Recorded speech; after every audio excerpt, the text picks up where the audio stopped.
ધોરાજીના જાજમેર ગામે સહકારી મંડળીની ચૂંટણી 30 વર્ષ બાદ સહકારી મંડળીની ચૂંટણી યોજાઈ છે। જાજમેરમાં જયેશ રાદડિયા બિનહરીફ ચૂંટણીના કરાવી શક્યા।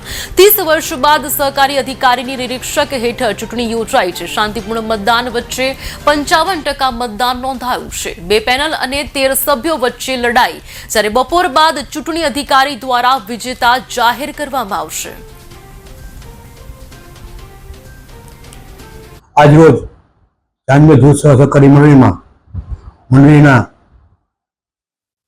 भाई व्यवस्थापक कमिटी मतदान योजायेलुं होय। अत्यार सुधीमां 50% उपर मतदान थयेल होय। मतदान शांतिपूर्ण और सारी रीते थयेल होय। जे आजना अने आ मंडळीनी 30 वर्ष पहला चूंटणी थयेल हती। 30 वर्ष पछी फरीथी पाછી चूंटणी थयेल होय, जेथी मतदानो अने गामना बेनो साथ सहकार आ संस्थाने मळेल छे।